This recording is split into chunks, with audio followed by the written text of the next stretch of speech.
Hi Math 30-1s. Today we're going to take a look at laws of logarithms, which will help us combine logarithms very quickly and evaluate them faster than dealing with separate log expressions. We can combine them together and find their values quicker. Okay, so first law we're going to take a look at is called the product law. Okay, so it says, investigating the product law, evaluate the following. So the first thing they want me to do is add log base 2 of 16 to log base 2 of 8. So log base 2 16, okay, that has a value of 4, okay? And again, if you're getting confused as to how I'm doing that quickly, if I have log base 2 of 16 and I want to know what that equals, right, what I'm really doing is saying 2 to the exponent of what equals 16, okay? So from what we've been doing in the last days, okay, we've kind of been doing things like this, right? Creating powers with the same base. So I know log base 2 of 16 has a value of 4. Log base 2 of 8, okay, so 2 to the exponent of what gives me 8, okay, that has 3. So then that expression has a value of 7, okay, like so. Now, just below it, what they've done here is they have log base 2 of, and then what they're doing is they're multiplying the arguments together. Now, I can only do that because the bases that I'm adding are the same. So you can see that they keep the base the same and then they multiply the arguments together. So this is basically saying the same as log base 2 of 16 times 8, which gives me 128. So 2 to the exponent of what gives me 128? Okay, well, not a big surprise that that value is also 7. So beside it in B, they have us do very similar things here. They want me to figure out log base 3 of 27, which is 3, plus log base 3 of 3. Okay, again, your base and your argument are the same, so that's going to be 1. So 3 plus 1, okay, that's a value of 4. Below it, they've done the same thing, okay, because in the original question I had the same base of 3, and I'm adding, what I can do is basically multiply those arguments together. So this ends up simplifying to log base 3 of 81, okay, which is also a value of 4. 3 to the exponent of 4 is 81. So what they do is they just say, well, comment on your answers from what we just figured out there. So you can just say I and double I there, okay, or 1 and 2 have the same answers. Okay, not looking for anything earth-shattering there, just noticing the answers or the values end up being the same. So that's the product law. Okay, the quotient law looks very similar, except for what you'll notice here is that we are subtracting log expressions that have the same base. So when I do the calculations here, log base 2 of 16, that's 4. Log base 2 of 8, that's 3. Okay, so this has a value of 1. Below it, what they've done is, again, because in the original question there, the bases are the same, we are subtracting. What we do is we divide the arguments. Okay, so this ends up being log base 2 of 16 over 8 is also 2. And we know when the base and the argument are the same, okay, the value of the log expression is 1. Okay, so again, same answer there.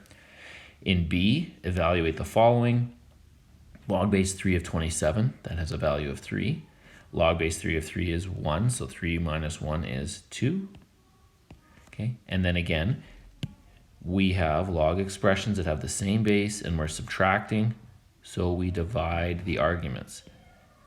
So this will end up being log base 3 of 27 divided by 3, that's 9.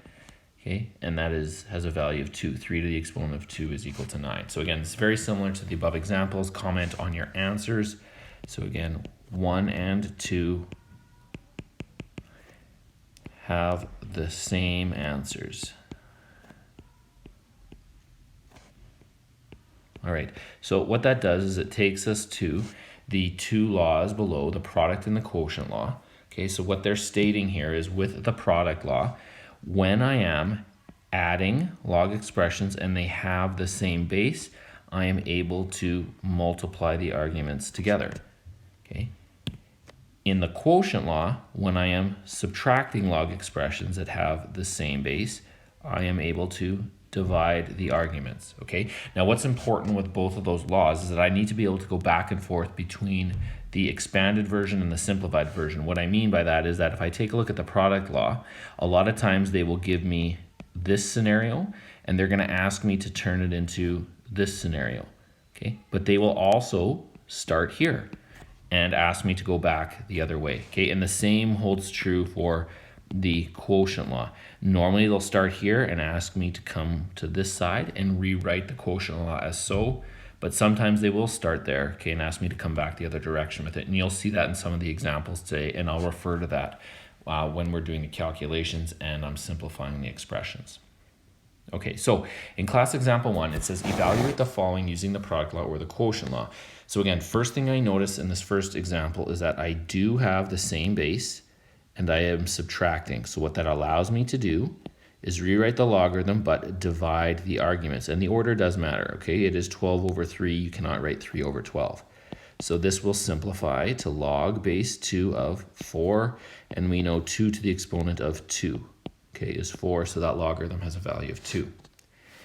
In B, okay, we are both adding and subtracting, but I want to make sure that the logs all have the same base, which they do. Okay, if they don't have the same base, there's not a lot I can do in terms of combining them or bringing them together. So what I will do here is just deal with 2 at a time. I will deal with these 2 first. So I'm adding those first 2 log expressions. So I'm going to multiply the arguments together. So 9 times 8 is 72. Now I still have to subtract this log base 6 of 2. So now I'm subtracting log expressions with the same base. So I will now divide the arguments. So that's 72 over 2. Okay, so 72 divided by 2 is 36. Okay, and I know 6 to the exponent of 2 is 36. So there's the value for that second example. Okay, so hopefully that makes sense, just using the laws above to combine those log expressions or bring them together. In the next one, it says use the laws of logarithms to write the following expression as a single logarithm. So bring them all together, so you're just writing it as one log. Again, first thing I notice when I take a look at this question is that the base of all the log expressions, okay, are x, okay, or in essence, they are the same. They do have brackets around the last 2, so I will deal with those separately from what's on the outside. So what's going to happen is this. I'm going to take these 2 log expressions and then subtract these 2, okay? So the first 2 here on the left-hand side, this is going to become log base x. I'm adding log expressions with the same base, so 75 times 10, that's 750, minus, okay, inside the brackets, adding log expressions with the same base, multiply the arguments again. So this will be log base x of 3 times 2, which is 6. Okay, so now that I've gotten to this point, I am now subtracting log expressions that have the same base. So I would divide the arguments. So bringing these 2 together, okay, you would have log base x of, and it would look like this, the calculation, 750 divided by 6. Now, when you divide 750 by 6, you will see that that comes out to be 125. So there you go. So there's your single logarithm. At this point, I can't evaluate it because I don't know the value of x, but that's where part B comes in, okay? They want you to evaluate that if x is 5. So instead of having log base x of 125, you will now have log base 5. Okay, so replace the x with 5, so log base 5 of 125, and we know that will have a value of 3, right? 5 to the exponent of 3 is 125, so there you go, we're done. Okay, so A here in class example 3, very similar scenario, okay, with what's going on. Now, since I have log base B, log base B, log base B, and log base B, okay, that's a good sign. All the base of the logs are the same. You can see there is some addition, there is some subtraction in this question, okay? So we're going to be both multiplying and dividing the arguments. Now, what you can do, and you don't have to do this, okay, but I usually do it just so the question goes a little bit quicker, is I do the following. Because the last 2 terms are being subtracted, what I will do is I will put brackets around those last 2 logs, and instead of subtracting them, okay, I add them together. So I multiply those arguments together, and then the calculation goes a little bit quicker. Now, you don't have to do that, like I said. It makes the question go a little bit quicker, and you'll see, right? Because what I can do here with these 2 is I'm adding log expressions with the same base, so that's going to be log base B of 6 minus, okay, there's that minus sign, And inside here, adding now log base b of 6 times 8, which is 48. Okay, and now you can see I am subtracting log expressions that have the same base. So I'm just going to divide those arguments. So bringing these two together, okay, I get log base b of, and again, has to be in the right order. So it's 6 over 48. Okay, I know we're tempted to go 48 over 6, but it's going to be 6 over 48, which will simplify or reduce to log base b of 1 over 8. Okay, and there's your single log expression. Now, just like the previous example, evaluate that if b is equal to 2. So I will have, instead of log base b of 1 over 8, I will now have log base 2 of 1 over 8. So 2 to the exponent of what gives me 1 over 8? Well, that's negative 3. Okay, so again, if you're confused with that, just remember that if I have 2 to the negative 3, okay, that's equivalent to 1 over 2 cubed, okay, and that gives you your value of 1 over 8. Okay, so there's kind of a little check to make sure that it works out. Class example 4 here, this is a multiple choice type question. It says the expression log base 2x plus log base 2 of 2x minus log base 2 of x squared minus log base 2 of y is equivalent to what? So this is a very diploma style type question. I know you guys don't have a diploma this year, but these are the types of questions that they ask. They give a log expression. They say which of the following is equivalent to that. Well, again, what they're really asking you to do is bring all these log expressions together. But again, first thing I take a look at is, am I dealing with log expressions that all have the same base? Okay, and the answer to that is yes. Now, just like up above, I am subtracting those last two expressions. So what I can do is put brackets around them, okay, and change the sign inside. Okay, so I can do that just to make the calculation go quicker. Again, you do not have to do that. So what I will do is I will bring these first two log expressions together, and that'll be log base 2 of x times 2x, which is 2x squared, minus, okay, and then what comes from these two log expressions will be log base 2 of x squared y, right? Multiply the arguments together. So from here, now I am dividing log expressions that have the same base, so you can divide the argument. So it's going to be log base 2 of 2x squared all over x squared y, okay, like so. Now, when I do that, you should be able to see in the argument, the x squareds will cancel, okay, when I simplify it. So what that leaves me with is log base 2 of 2 over y. Now, at this point, you would probably look at the answers and go, oh my gosh, my answer is not there. But this is where, and I told you I'd refer to it, if you take a look back at the quotient law on the previous page, and I said we have to go back and forth between the two ways that we can deal with the quotient law, I can take log base 2 of 2 over y and rewrite it like this, log base 2 of 2 minus log base 2 of y. Because if I gave you that expression I just wrote down, you would rewrite it as log base 2 of 2 over y, right? I'm subtracting log expressions with the same base, so you divide the arguments. Well, I already have that scenario, so I break it up into the two individual logarithms. Now, the reason I do that is because log base 2 of 2 has a value of 1. So I look at 1 minus log base 2 of y, and if you take a look there, okay, that is option D. Okay, so good type of multiple choice question there. And like I said, things like that are usually seen on the diploma just because it takes into consideration quite a few little technical errors and calculations. Okay, class example 5. Determine the value of 3 log base 2p minus 3 log base 2q if p over q is equal to 8. Now, in questions like this is usually the key, okay? They kind of give you a little piece of a puzzle there. That's what you're looking for. So in the question, if you see p over q, replace it with 8. If you see an 8, replace it with p over q, right? They're equivalent. That's why they tell you that they are equal. When I take a look at the original question here, what you'll notice is that there's a 3, okay, in front of those two log expressions. So what I'm going to do is just factor that out. So I write the 3, and that'll leave me with log base 2 of p minus log base 2 of q. Okay, like so. So all I did is factor out the 3 that was in front of both those log expressions or log terms.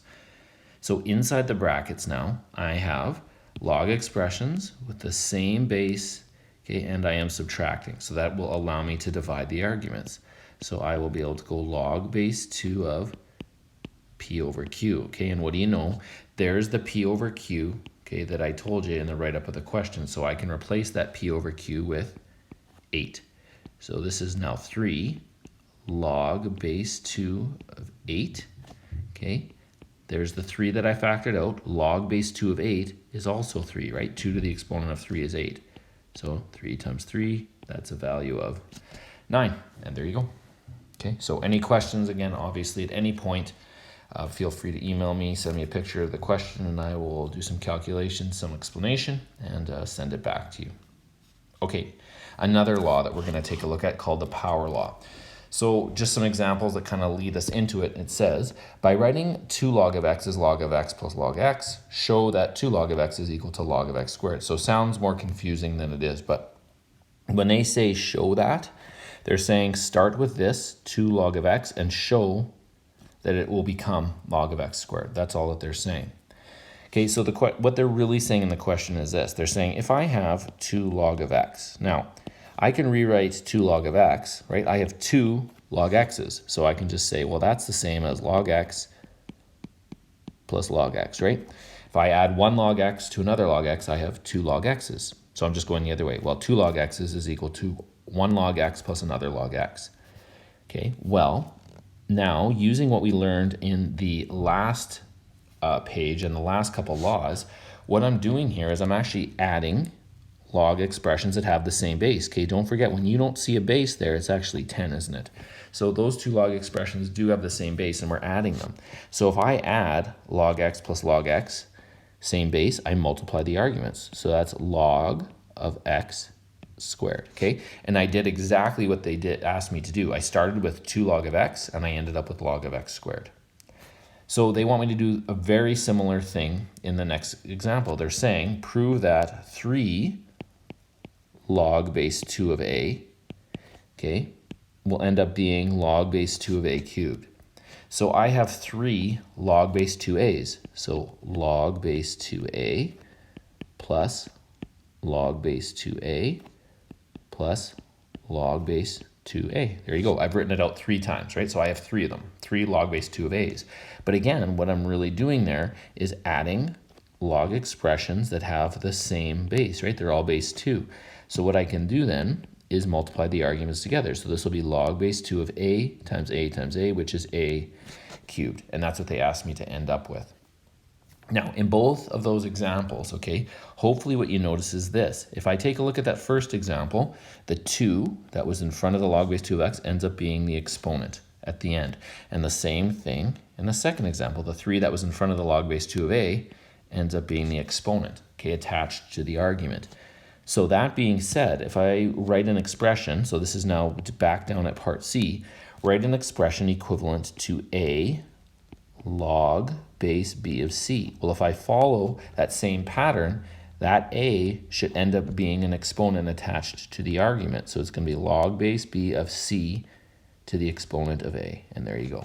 Okay, so that's what we call the power law of logarithms, and that takes us to the law that they've written in the box or the rectangle here. Okay, so there's your third law for today. So you now have the product law, multiplying, the quotient law, dividing, and now the power law. Okay, so those 3 in conjunction with each other, okay, are going to be used over and over and over again in all of these examples. So it says, without using a calculator, evaluate each of the following. So what I can do now is when I have this exponent of 12 attached to the argument, I can also bring it down in front. So I can go 12 log base 4 of 16. So I know that log base 4 of 16 has a value of 2, doesn't it? 4 to the exponent of 2 gives me 16. So that has a value of 2. So this just means 12 times 2, okay, which is a value of 24. In the second one, same basic idea.